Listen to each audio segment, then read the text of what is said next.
Okay, everybody, and welcome to another episode of the Future Ear Radio Podcast. I am thrilled to be joined today by Dr. Tom Goyne. Tom, how you doing today? I'm doing well. Looking forward to the conversation. You know, like we've sort of said, as long as we don't get into the 2011 baseball playoffs, I think this will be a great conversation. Yeah, I'll try to refrain from, really basking in that World Series run that we had in the Phillies kind of underwhelming a little bit. It was the end of their run back then. It was, but we're on to a new run, and I'm sure, as much as you and I want to talk about it, I have a hunch the average Future Ear Radio listener isn't that into it. Isn't tuning in to talk, March baseball predictions. Right.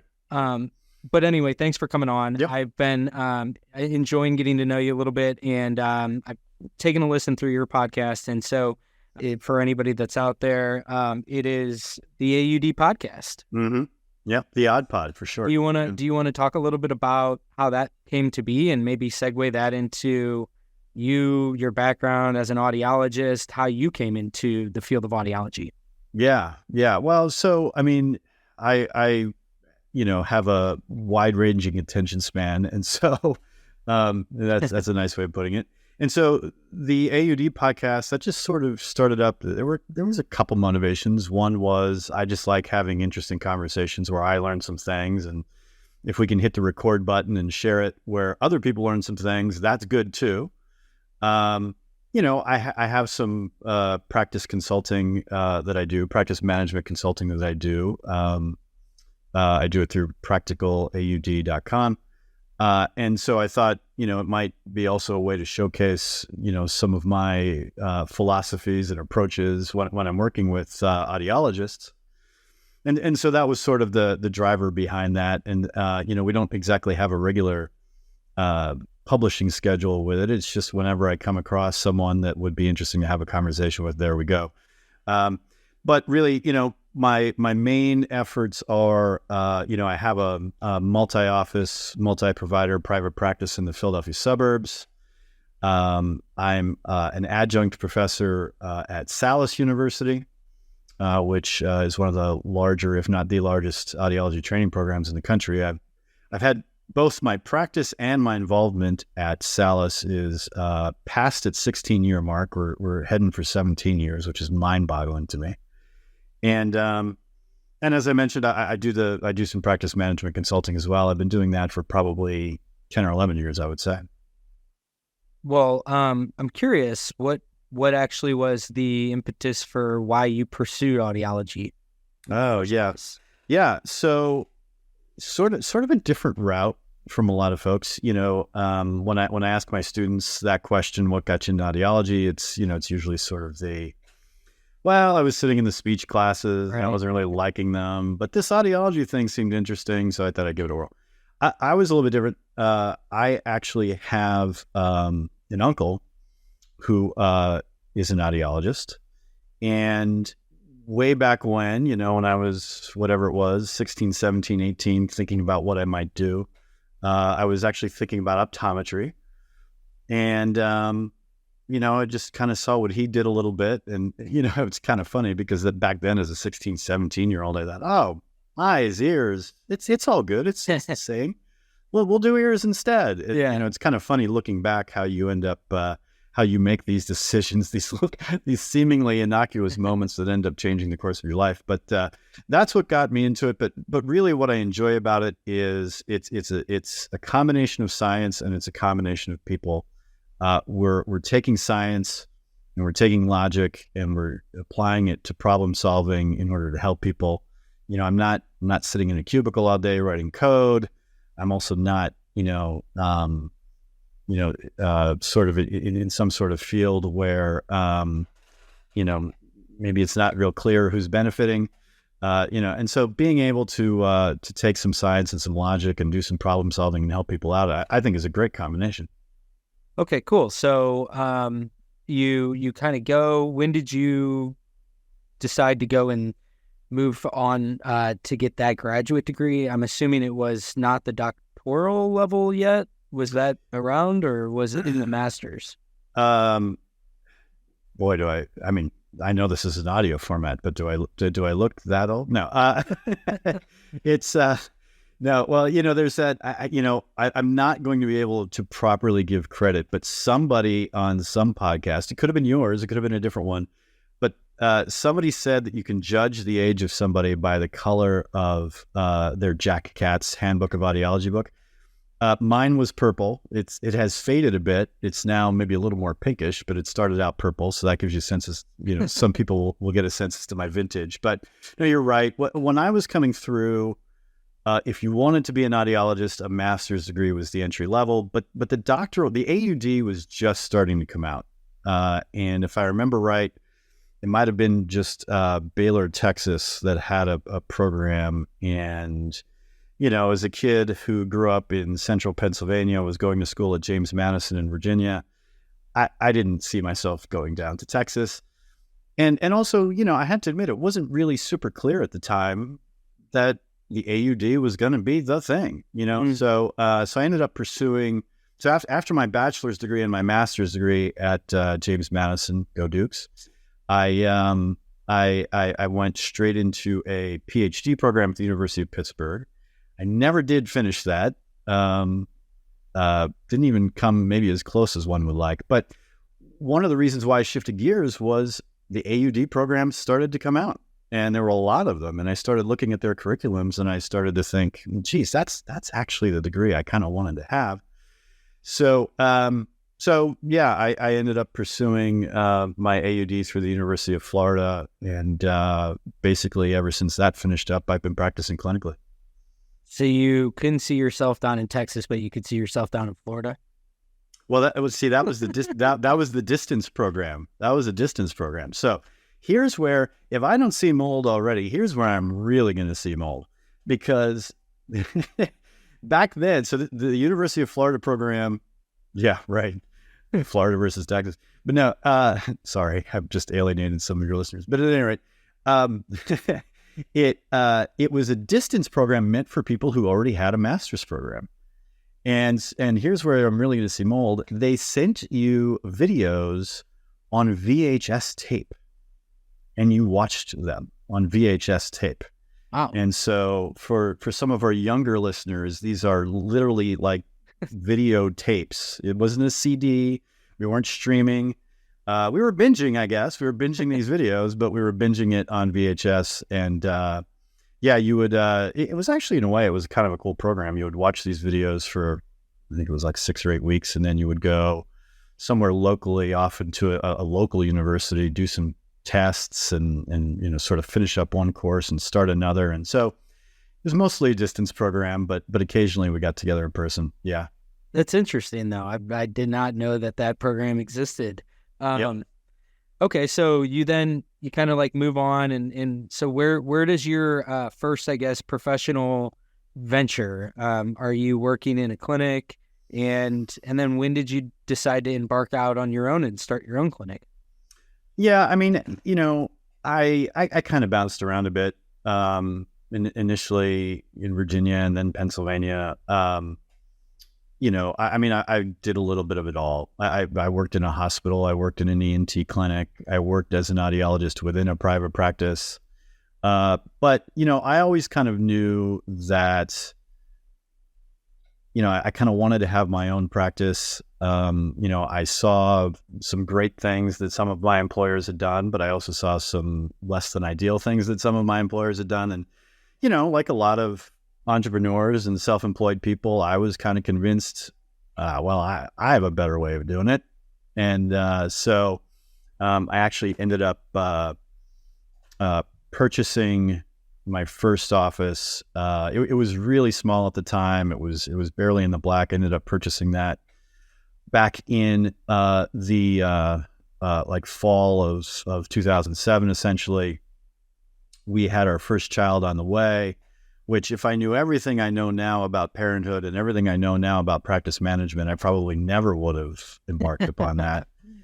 But it seemed like a good idea at the time. Ignorance is bliss, I suppose. And so yeah, that's kind of how that ended up. Okay, cool. Very cool. I'm enjoying this, your life's story in audiology. So I'd be curious, one of the main things I really wanted to talk to you about today is, as somebody that's both been in this space for a little while, operated a private practice, and then also you're on the front lines with, what you're kind of seeing in the field, or what's coming in the field, what's the mentality of the students? How are they looking at their future prospects? I want to kind of just continue the conversation of like, how do you sort of see the evolution of this industry moving and the profession of audiology? And so, I think that it'd be interesting to hear about like maybe even what some stark differences were in the earlier phases of your career versus now, whether it's how a clinic operates, or what technology has done in terms of altering the patient interaction. I mean, what are some things that come to mind in terms of when you were just kind of getting started out in a clinic versus what a modern day brick and mortar private practice looks like? Right. I think because the technology has changed, I think that's going to potentially influence how the profession changes. And that might not be a groundbreaking statement there, but here's kind of where I see things where they've been and where they might be headed to. So, I mean, when I first became an audiologist, and even really the first, you might say, half of my career, audiologists spent a lot of time doing audiology things. We obviously tested people's hearing, ABRs, VNGs, and we fit a lot of hearing aids, just like now.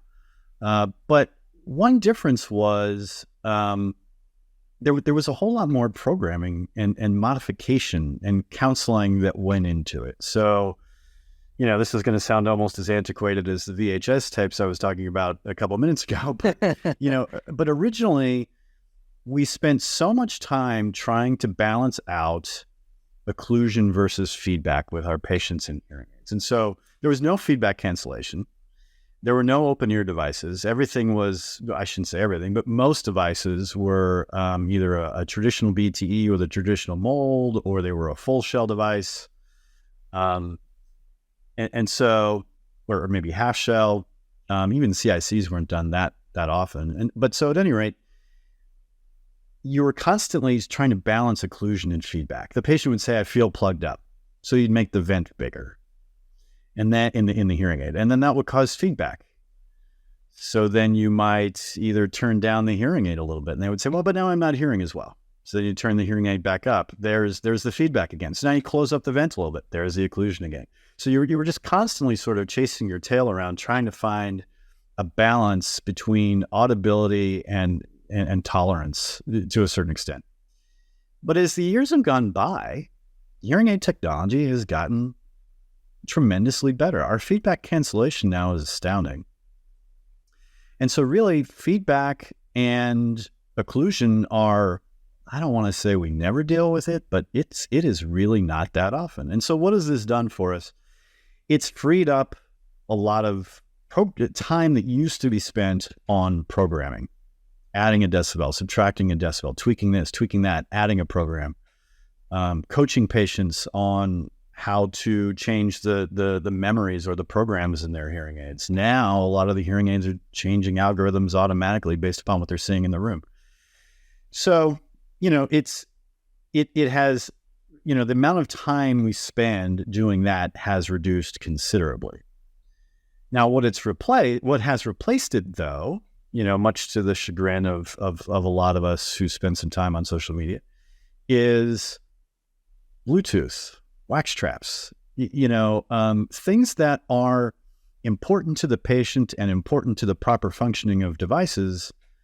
But really, is that something a doctor of audiology needs to be doing? Not really. And so my I don't know if I want to say expectation, I'll say maybe my hope, is that as we kind of enter this new phase of hearing healthcare, maybe audiologists are delegating a whole lot more. It isn't really, you don't really need a doctor of audiology degree to do, right? I mean, I have two 13-year-olds and a 16-year-old, and they could do the Bluetooth pairing in my Right. office if I needed them to, right? They'd probably So- be like really good at that. You'd have Yeah. a superstar Bluetooth troubleshooting team right there. Yep. And they need, they're needing summer jobs, so maybe that's what we do this summer. Just That's do it. family business right there. The Bluetooth days at Aberdeen Audiology. But at any rate, I'd like to see us spending more time on effective and efficient counseling. I'd like to see us spend more time on auditory training, auditory processing, tinnitus, cochlear implants, balance. There's a lot we are trained to do. There's a lot we're capable of doing.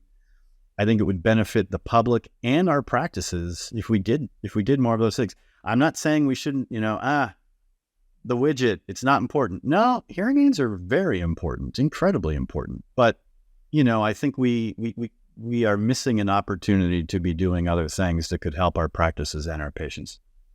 Yeah, I'm like 100% in agreement with you on all of that. I think it is very interesting to note, like how you said that,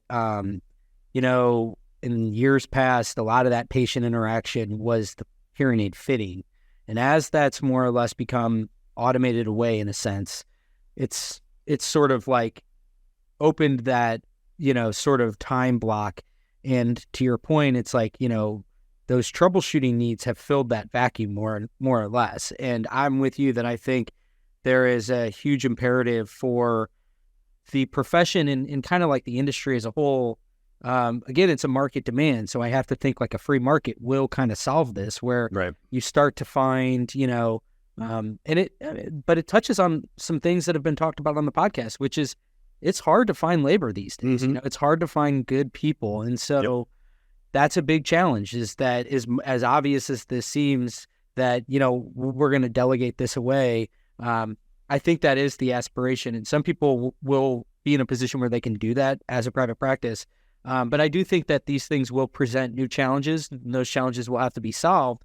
But I think that like the other side of that is then, to your point, you start to be able to fill that time with the more holistic services, if you will, or the more audiology specific services. And to me, when you're kind of like seeing what's happening in this industry, broadly speaking, all the attention is predominantly on the like hearing aid treatment side. And so as a doctoral level degree, how do you set yourself apart in that market? It doesn't mean that you can't be a participant in the treatment side, but you have to differentiate it.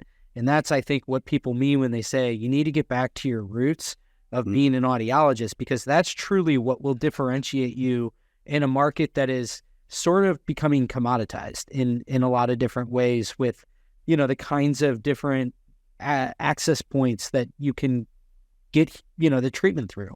Right. Yeah, there's multiple avenues that somebody can procure hearing aids if they need them. But audiologists are still the only ones that can do balance testing, or at least interpret the tests at the very least. Audiologists are the only ones that can diagnose auditory processing. They're best equipped to help people with tinnitus. So I think we're missing a big opportunity for our practices and our public. I will also say, though, that working with students as I do, most of the students in my classes are first-year audiology AUD students. But then in my office, I have a lot of fourth-year students. So I sort of work with first years and fourth years. But it's interesting with the first years, because when you ask them their origin story, why are you getting into audiology? It's interesting. It is incredibly rare that they say, "Wow, I really enjoy hearing aids. I really like private practice. It's incredibly rare that they say that. Most of the time, what is interesting them is working in a hospital or working with cochlear implants, which actually my practice does as well. We do cochlear implants. I mean, there's room for that as well. So it's and a lot of them have never heard much about auditory processing, so they like to hear me talk about that. Some of them are intrigued in balance, and so. But the tough part, the tricky part for these new grads or up and coming grads is they don't really have a model to look to for how to do that, right? So They would like to be doing all of these other things, but there isn't a clear-cut path as to how to do those other things. And oh, by the way, pay off their student debt. Their sometimes crippling student debt. It is not cheap to become an audiologist. So they are in a little bit of a tricky spot right now, where it's like, well, I'd like to be doing cochlear implants and balance. I like to work in a hospital, but holy smokes, I've got hundreds of thousands of dollars to pay back in debt from trying to become an audiologist in the first place. And there's no clear model. There isn't, they can't just look everywhere and see audiologists who paved that particular path for them.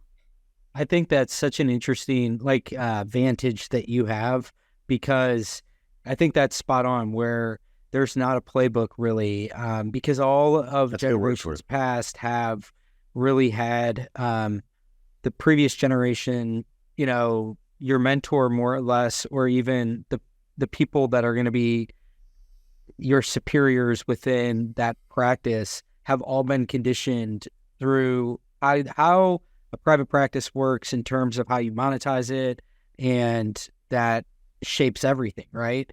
And so I think that is going to be one of the really interesting things to see, is how does this all shake out, where you have this borderline transitory period where I do think that you have the profession as a whole is almost, it seems like it's in sort of like an identity crisis of sorts, where it's trying to figure out what their role is in this world, that again, the predominant method of revenue generation is hearing aids. And so you get, as soon as you get all these external factors where it's, first it was like Costco, and then now it's managed care. And so I think that you kind of see the writing on the wall of, it's going to be harder and harder for you to think that you can open a private practice and operate in a way that's non-differentiated and go up against these well-funded, large, corporations that have the capacity to throw their weight around on advertising and stuff like that. So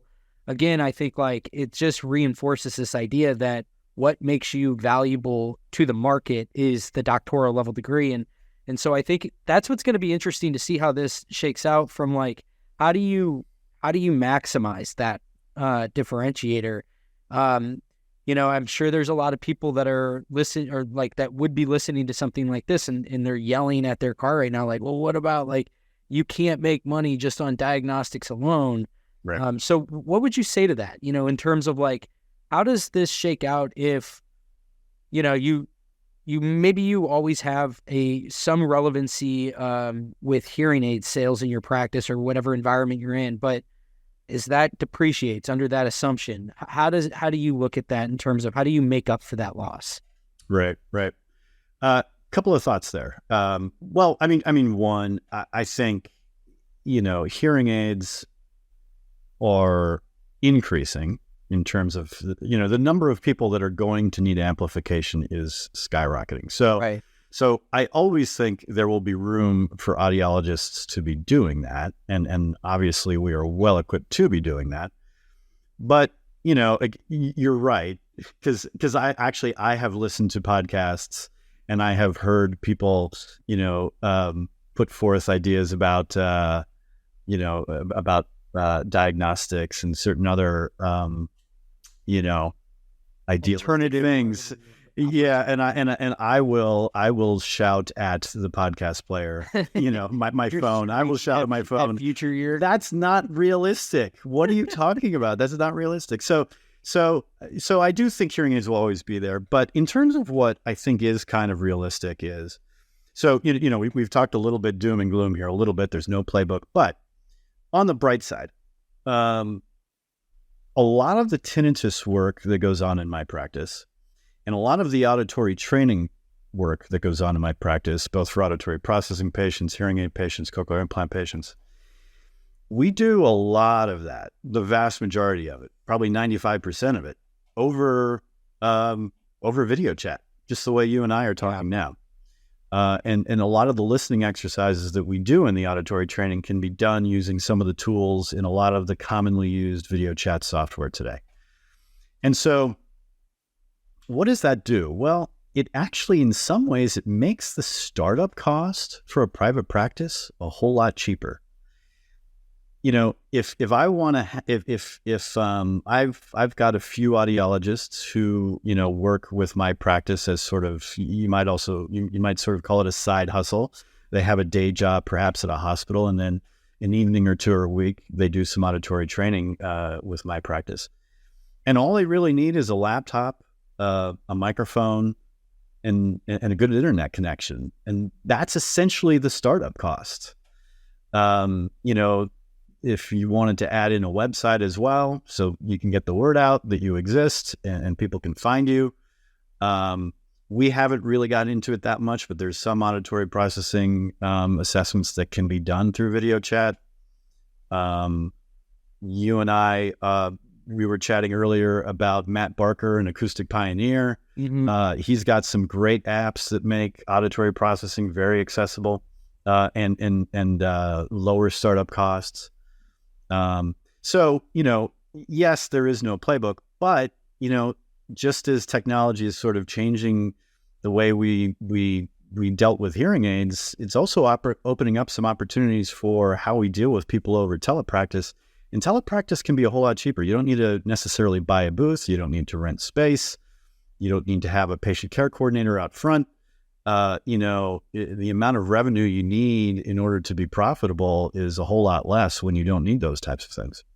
Yeah, I mean, I love this whole topic of conversation because I think it's so interesting to think about, how all these different factors sort of start to interact with each other. So, I mean, again, if we look at it from the standpoint of, as and a big part of the conversations I've been having on the podcast a lot have been around garnering specialty expertise. And so, when you're talking about how there's market demands and stuff like that, what's I think going to be very interesting to watch is you might see that at the forefront of those that are adopting telepractice and really pioneering in that space and being the ones that are figuring it out, creating the playbook in that space, are very likely going to be the ones that have the highest barriers of entry and the most incentive to operate more minimally. And so I think that it's interesting that as you said, you can do a lot of tinnitus work over telepractice. You can do some APD work over telepractice. So, right there, it's not only are there going to be market demands from the patients, obviously, but I think what will be really interesting is contracting with existing practices. Mm-hmm. Because I think that, like we touched on earlier with the whole labor shortage issue, that's going to become, I think, more and more pronounced as, the existing private practice owners retire, and it's unknown if they will sell those practices to independent audiologists that will run them as private practices, if they'll get gobbled up by manufacturers or whatever it's going to be. But I think that, what you have is this new labor pool that's forming of these Zoomers and young millennials that are kind of just getting started out. And so I think that that's actually going to create a really interesting dynamic where there's going to be some synergy where it might make sense that you become an APD specialist where you're doing that all day, every day as your primary job. That's your entrepreneurial private practice, if you will, but you're actually going to be serving as an attachment to your clients, which will be, these other private practices. So again, I think it's interesting to think about the actual market demands and how this gets fleshed out once those become more pronounced as time goes on. Right.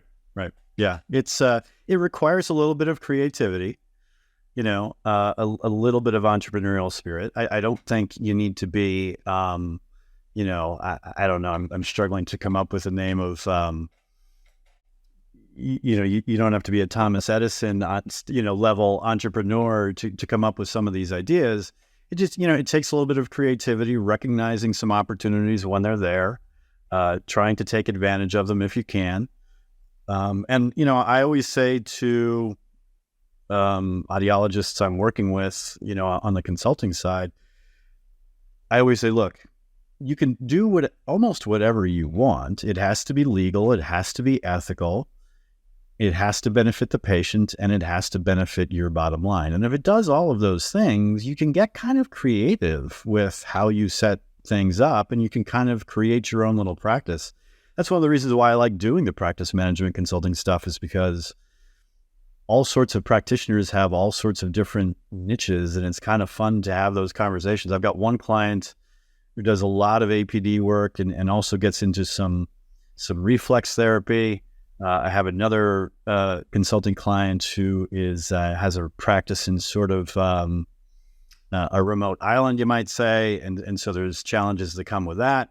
And so, they got a little creative, and they figured out how they could make that practice work where they were, and it worked for them and worked for their patients, and everybody wins. Yeah, I find it's very interesting when you that's how the podcast has been, is you hear all these very unique stories that all have consistent themes. It's a lot of it is problem solving and figuring it out based on what tools you have available to you and people's scrappiness. I'm always just surprised that all the scrappy people I've met in a tiny industry like this, there's just, it's impressive. But, one of the things I wanted to talk about, let's dive in a little bit to one of these segments, which is APD. I know this has been a changing aspect of your clinic. So I want to kind of get, on the very first episode of your podcast, when you interviewed Angela Alexander, you say at the top within the first minute how APD has fundamentally changed the way that you conduct private practice, I guess, or can think about doing audiology as a private practitioner. Yeah. So can you elaborate on that, of what was the kind of the profound breakthrough that you had? Mm-hmm. Yeah. I mean, honestly, I can't even remember exactly what it was. And I'm not even sure Angela knew exactly I don't know that she had fully formulated in her head what she was going to do, but she wanted to get the word out on auditory processing and how it could be beneficial to sort of what I'm saying, to patients, to audiologists. And so she was getting this sort of starting to put together this training program to get audiologists trained up on it. Because look, most of us, in particular my vintage, the master's vintage, we did not get a lot of training in auditory processing, very little. I look back and I struggle to remember when that was covered, which, could be a little bit of a reflection on me. But at any rate, I as I said to Angela, I'm kind of auditory processing illiterate. Like, I'm sort of a blank page here. You can get me set up however you want. I don't have any incoming biases. So, and so I look back, that conversation was incredibly fortuitous, because it really altered how I go about things. I think she would say I was one of her first or second, something like that, people that had kind of enrolled in her training program. And so at this point, we do multiple auditory processing evaluations per week. We have, depending upon, when you might ask me, we might have anywhere from 15 to 25 patients going through auditory training at one time. Auditory training is usually at least 12 weeks. So we do a lot of it.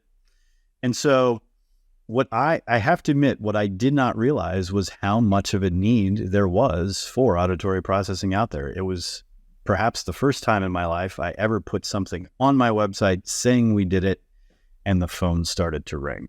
Wow. I didn't have to really go out and beat the bushes, as they say, to generate referrals. I had a few conversations, but there is a huge demand out there for it, much larger than I realized. And what I also didn't realize was there is great treatment for it. Auditory training works incredibly well. It still sort of amazes me how well it works. And, look, if we're talking private practice, it can be a pretty good source of revenue. It's kind of time consuming. That's maybe the downside to it, but it generally works, and it is profitable. If you look at it at a revenue per hour basis, it's profitable. So just auditory processing in its own lane has influenced, how I manage my practice and how we market it. But it's also it's also influenced how I approach hearing aid patients. I mean, again, hearing aid technology has gotten fantastic. Like for most patients, audibility, simple audibility, making soft sounds audible, isn't, we can do it for the vast majority of patients. Now, there's some where their hearing loss is so significant that audibility at certain frequencies is still tough. But the vast majority of people we work with, audibility is not a problem with today's hearing aids.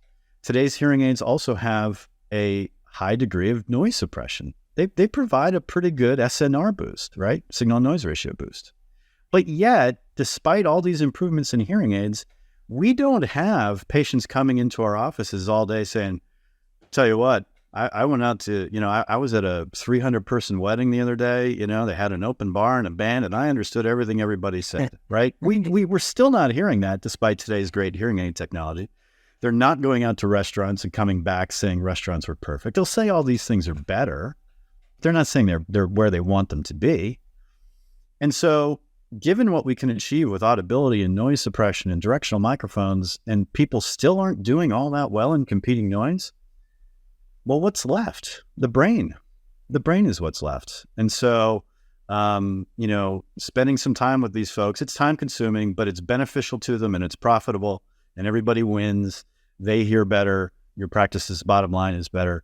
And it's really, I've been doing it now within our practice for 5 years, 4 years, 5 years. I wish I'd been doing it all along. So you think in essence, it just helps to improve outcomes that much more? Without a doubt. I have just a little case study on my practice's website. I could maybe even send it to you, and you could maybe even put it in the show notes. But sure.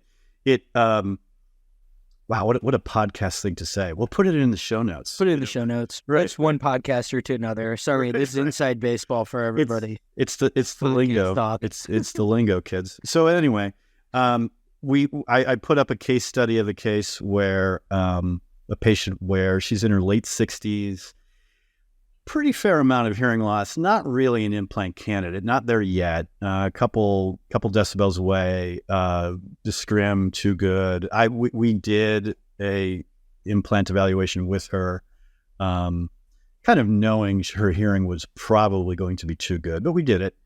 And she went through 12 weeks of auditory training over video, not in the office, over video, over telehealth. Brought her back into the office, gave her a lot of the same measures. She improved. She would tell you that she felt she improved. She was better at understanding speech in tough situations. Not perfect, but better. And so, in other words, the hearing aids helped her quite a bit, but then auditory training helped her even a little bit more. So is it primarily like the most noticeable improvements that people cite is speech and noise situations? Speech and noise. Also, I would also say remembering what they've heard. Oh, interesting. Yeah, because, what happens is when you have hearing loss, and even if you're well fit with good hearing aids, there's still, some phonemes that either don't make it through or they're kind of muddied. And so the brain has to figure out what those phonemes were. And so you're devoting so much in terms of cognitive resources to decipher what you're hearing that you don't have enough cognitive resources left to really retain it and keep it. And so a lot of the exercises we do over auditory training are geared towards making those phonemes more recognizable on the fly, but then also remembering what you've heard a little bit better. I'm very curious when you mentioned that you put up like, we have APD services, and then the phone started to blow up. Yeah. That's actually very interesting. Why do you think that is? I mean, that seems like something that people wouldn't necessarily, this is my own guess, would be that they wouldn't necessarily have heard of APD unless I'm totally out of my depth and they are hearing about this. And can you speak to that a little bit about how people were aware of what you were referring to with that? Yeah. I mean, I don't know, maybe saying my phone was blowing up was a little hyperbolic, but really it did not take a whole lot of effort before we were doing, at first several a month and then several a week evaluations. Wow. But it was a couple of things. One, it was other professionals. So psychologists, pediatricians, seeing kids that they thought had an issue, and just looking for like, where can I send this kid? I think this is going on. Where can I send this kid? And they Google around and they find my website. And so it was professionals doing some web searches and sending patients my way. But then it would also be some parents who they were, maybe not getting enough traction in school for their kid, and they'd explored ADHD and dyslexia and found out that those things weren't it, and then they maybe explore a couple of other things, find out that's not it, and then some of these persistent parents just do enough research and they come across APD and they pick up the phone and they come on in. So that's kind of what it started out. But I'll tell you what else we're finding, and this surprised me as well. I thought when we got into auditory processing, it was going to be a lot of 9 to 12-year-olds who weren't doing as well in class as they would like. That's what I would have thought. Yeah, and but it's probably 1/3 or 40% are adults. Okay. And a fair number of those are folks that had concussions. Maybe work-related, maybe recreational. And so, and that makes up a nice little, pun intended, maybe not the best choice of words, 1-2 punch that we've got, which is, we've got auditory processing in our practice and we have balance testing in our practice. Yeah. And so when these folks come in with concussions, we're able to help them understand speech better, remember what they've heard better, stay steady, less vertigo, less imbalance. So that's actually, that's amazing right there. I mean, and not to go off on too big of a tangent here. Maybe I will, who knows?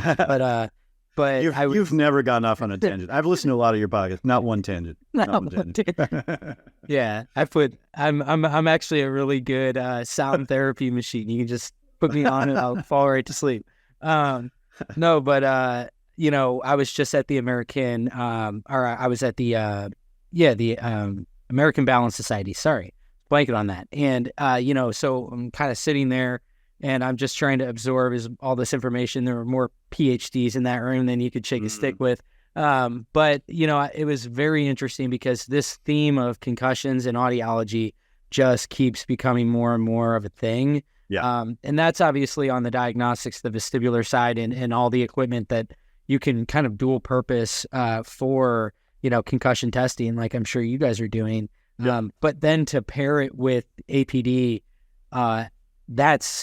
that's really cool. I mean, that's a very differentiated service. And I didn't know you were going to mention, the people that were actually really finding this information, aside from the persistent parents, are the other medical professionals. And again, that's I think the big theme is that's the goal, right? Is don't you need, if you want to be relevant into the future, you need to be viewed by your, ideally, you would be, viewed as an integral part of this holistic healthcare system in your community, with those the neuroscientists or whoever you're going to be sharing patients with. Mm-hmm. Yeah. I've had some really interesting conversations with non-audiologists, speech therapists, psychologists, special education teachers, special education advocates, pediatricians. It's been some really interesting conversations. Neurologists, when we're talking about the concussion patients. And again, maybe this speaks a little bit to my attention span, but it makes the day a whole lot more interesting. I mean, we all sort of joke around about, how Bluetooth is ruining all of our practices. Well, it's the best thing and the worst thing never happened to hearing aids is Bluetooth. But there's other ways to make your days interesting and other ways in which to help people. And to be clear, I am not advocating audiologists should get out of hearing aids. No, I think we should be doing more of them. I think we should be having, this might be another conversation for another time. I think we should be having better conversations with our patients that make it more likely that they will want to get amplification, because I think we do a really poor job of that. But no, I think we should be doing more hearing aids, but I also think we should be doing more of all these other things that I'm talking about too. Yeah. I mean, again, I think that it's not necessarily saying that the hearing aid business goes away or anything like that. There's just so much more competition there, so that in years past, in generations past, there were like less points of access. So in a way, you had like a gate that was, you had a little bit of a gate that was prohibiting more people from entering.